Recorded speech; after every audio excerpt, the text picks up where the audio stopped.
बोलो बजरंगबली की जय। नमस्कार दोस्तों, स्वागत है आपका अपने YouTube चैनल आर के भक्ति में। दोस्तों, मैं आज आपको मंगलवार व्रत कथा सुनाऊंगा। कृपया उसे ध्यानपूर्वक सुनें।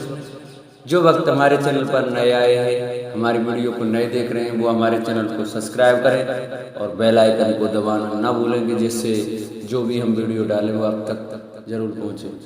वीडियो को लाइक करें, कमेंट करें, कमेंट में ओम हनुमंते नमः जरूर लिखिए। तो आइए भक्तों, हम आज आपको मंगलवार की व्रत कथा सुनाते हैं। कृपया उसे ध्यानपूर्वक सुने।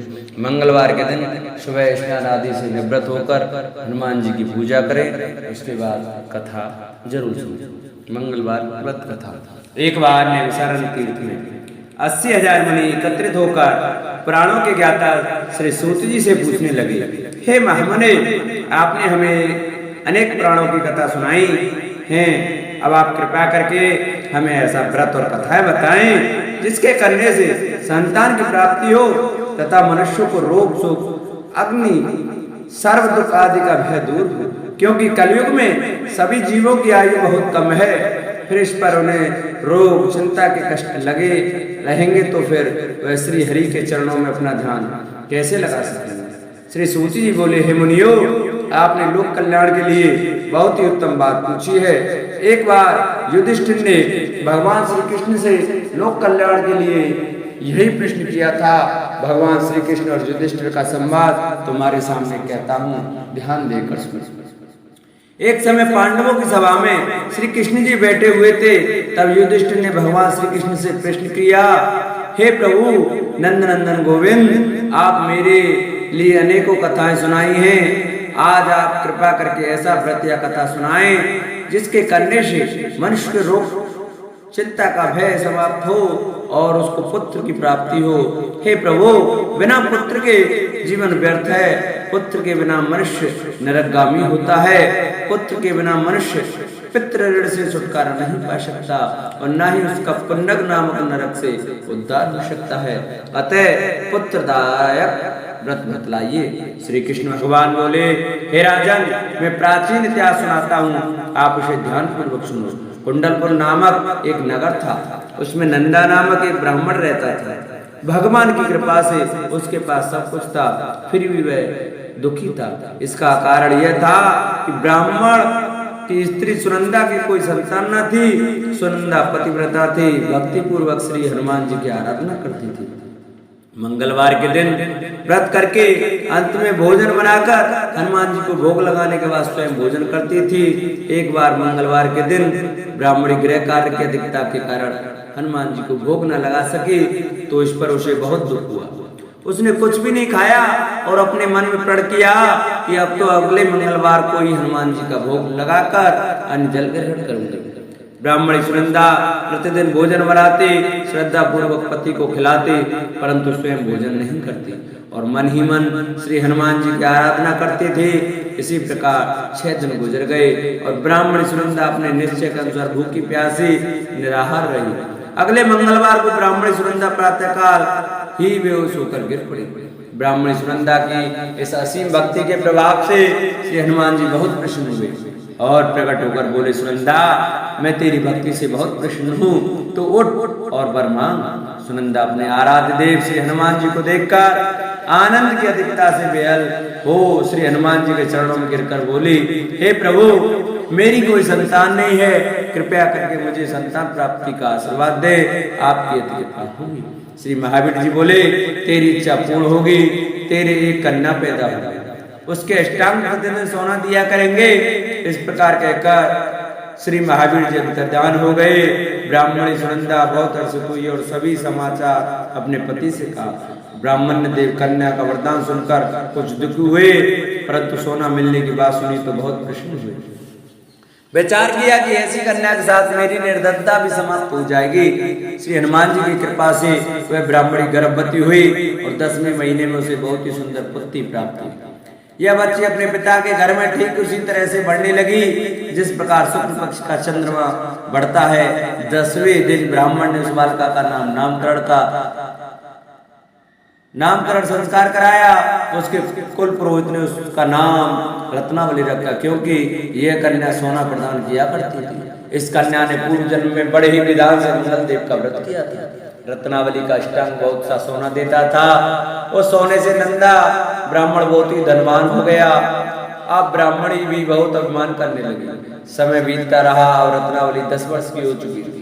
एक दिन जब नंदा ब्राह्मण प्रसन्न चित्त था, तब सुनंदा ने अपने पति से कहा, मेरी पुत्री रत्नावली विवाह के योग्य हो गई है, अतः आपको सुंदर तथा योग्य वर देखकर इसका विवाह करा दें। यह सुन ब्राह्मण बोला, अभी तो रत्नावली बहुत छोटी है। तब ब्राह्मणी बोली, शास्त्रों की आज्ञा है कि कन्या 8वें वर्ष में गौरी, 9वें वर्ष में रोहिणी, 10वें वर्ष में कन्या, इसके पश्चात रजस्वला हो जाती है। गौरी के दान से पाताल लोक की प्राप्ति होती है, रोहिणी के दान से वैकुंठ लोक की प्राप्ति होती है, कन्या के दान से इंद्रलोक के में सुखों की प्राप्ति होती है। अगर हे पतिदेव रजस्वला का दान किया जाता है तो घोर नरक की प्राप्ति होती है। इस पर ब्राह्मण बोला, अभी तो रत्नावली मात्र 10 वर्ष की ही है और मैंने तो 16-16 साल की कन्याओं के विवाह कराए, अभी जल्दी क्या है। तब ब्राह्मण सुनंदा बोली, आपको तो लोभ अधिक हो गया लगता है। शास्त्रों में कहा गया है कि माता पिता और बड़ा भाई रजस्वला कन्या को देखते हैं तो वे अवश्य नरक के गामी होते हैं। तब ब्राह्मण बोला, अच्छी बात है, कल मैं अवश्य योग्य वर की तलाश में अपना दूध भेजूंगा। दूसरे दिन ब्राह्मण ने अपने दूध को बुलाया और आज्ञा दी कि जैसी सुंदर मेरी कन्या है वैसा ही सुंदर वर उसके लिए तलाश करो। दूत अपने स्वामी की आज्ञा पाकर निकल पड़ा। पंपई नगर में उसने एक सुंदर लड़के को देखा। यह बालक एक ब्राह्मण परिवार का बहुत गुणवान पुत्र था। इसका नाम सोमेश्वर था। दूत ने इस सुंदर व गुणवान ब्राह्मण पुत्र के बारे में अपने स्वामी को पूर्ण विवरण दिया। ब्राह्मण नंदा को भी सोमेश्वर अच्छा लगा और फिर शुभ मुहूर्त में विधि पूर्वक कन्यादान करके ब्राह्मणी संतुष्ट हुए। परंतु ब्राह्मण के मन में तो लोभ समाया हुआ था। उसने कन्यादान तो कर दिया था पर वह बहुत खिन्न भी था। उसने विचार किया कि रत्नावली तो अब चली जाएगी और मुझे इससे जो सोना मिलता था वह अब नहीं मिलेगा। मेरे पास जो धन था कुछ तो इसके विवाह में खर्च हो गया और जो शेष बचा है वह भी कुछ दिनों पश्चात समाप्त हो जाएगा। मैंने तो इसका विवाह करके बहुत बड़ी भूल कर दी है। अब कोई ऐसा उपाय हो कि रत्नावली मेरे घर में ही बनी रहे, अपने ससुराल ना जाए। लोभ रूपी राक्षस ब्राह्मण के मस्तक पर छाता जा रहा है। रात भर अपनी सैया पर बेचैनी से करवटे बदलते बदलते उसने एक बहुत ही क्रूर निर्णय लिया। उसने विचार किया कि जब रत्नावली को लेकर उसका पति सोमेश्वर अपने घर के लिए जाएगा तो वह मार्ग में छिपकर सोमेश्वर का वध कर देगा और अपनी लड़की को अपने घर ले आवेगा, जिससे नियमित रूप से उसे सोना भी मिलता रहेगा और समाज का कोई मनुष्य उसे दोष भी नहीं दे सकेगा। प्रातः काल हुआ तो नंदा और सुनंदा ने अपने जमाई तथा लड़की को बहुत सारा धन देकर विदा किया। सोमेश्वर अपनी पत्नी रत्नावली को लेकर ससुराल से अपने घर की तरफ चल दिया। ब्राह्मण नंदा महालोक के वशीभूत हो अपनी मति खो चुका था। पाप पुण्य को उसे विचार न रहा था। अपने भयानक व क्रूर निर्णय को कार रूप देने के लिए उसने अपने दूत को मार्ग में अपने जमाई का वध करने के लिए भेज दिया था, ताकि रत्नावली से प्राप्त होने वाला सोना उसे हमेशा मिलता रहे और वो भी कभी निर्धन न हो। ब्राह्मण के दूत ने अपने स्वामी की आज्ञा का पालन करते हुए उसके जमाई सोमेश्वर का मार्ग में ही वध कर दिया। समाचार प्राप्त कर ब्राह्मण नंदा मार्ग में पहुंचा। रोदन करते हुए अपनी पुत्री रत्नावली से बोला, हे पुत्री, मार्ग में लुटेरों ने तेरे पति का वध कर दिया है। भगवान की इच्छा के आगे किसी का कोई बस नहीं चलता है। अब तू घर चल, वहां पर ही रहकर शेष जीवन व्यतीत करना, जो भाग में लिखा है वही होगा। अपने पति के अकाल मृत्यु से रत्नावली बहुत दुखी हुई। करुण क्रंदन व रुदन करते हुए अपने पिता से बोली, हे पिताजी, इस संसार में जिस स्त्री का पति नहीं है उसका जीवन व्यर्थ है। मैं अपने पति के साथ ही अपने शरीर को जला दूंगी और सत्य होकर अपने इस जन्म को माता पिता के नाम को तथा सास ससुर के यश को सार्थक करूंगा। ब्राह्मण नंदा अपने पुत्री रत्नावली के वचनों को सुनकर बहुत ही दुखी हुआ। विचार करने लगा, मैंने व्यर्थ ही जमाई के वध का पाप अपने सिर लिया। रत्नावली तो उसके पीछे अपने प्राण तक देने को तैयार है। मेरा तो दोनों तरफ से मरण हो गया। धन तो अब मिलेगा नहीं। जमाई वध के पाप के फलस्वरूप यम यात्रा में भुगतनी पड़ेगी। यह सोचकर वह बहुत खिन्न हुआ। सोमेश्वर की चिता बनाई गई। रत्नावली सती होने के लिए इच्छा से अपने पति का सिर अपनी गोद में रखकर चिता में बैठ गई। जैसे सोमेश्वर की चिता को अग्नि लगाई गई, वैसे ही प्रसन्न हो मंगलदेव वहां प्रकट हुए और बोले, हे रत्नावली, मैं तेरी पति भक्ति से बहुत प्रसन्न हूँ, तू वर मांग। रत्नावली ने अपने पति का जीवन दान मांगा। तब मंगलदेव ने बोले, रत्नावली, तेरा पति अजर है, यह महान विद्वान भी होगा और इसके अतिरिक्त तेरी जो इच्छा हो वर मांग। तब रत्नावली बोली, हे गिरोह के स्वामी, यदि आप मुझ पर प्रसन्न हैं तो मुझे वरदान दीजिए कि जो भी मनुष्य मंगलवार के दिन प्रातः काल लाल पुष्प लाल चंदन से पूजा करके आपका स्मरण करे, उसको रोग व्याधि न हो, स्वजनों का कभी वियोग न हो, सर्पग्नि तथा शत्रुओं का भय न रहे। जो स्त्री मंगलवार का व्रत करे वह कभी विधवा न हो। मंगलदेव तथास्तु कहकर ध्यान हो गए। सोमेश्वर मंगलदेव की कृपा से जीवित उठा।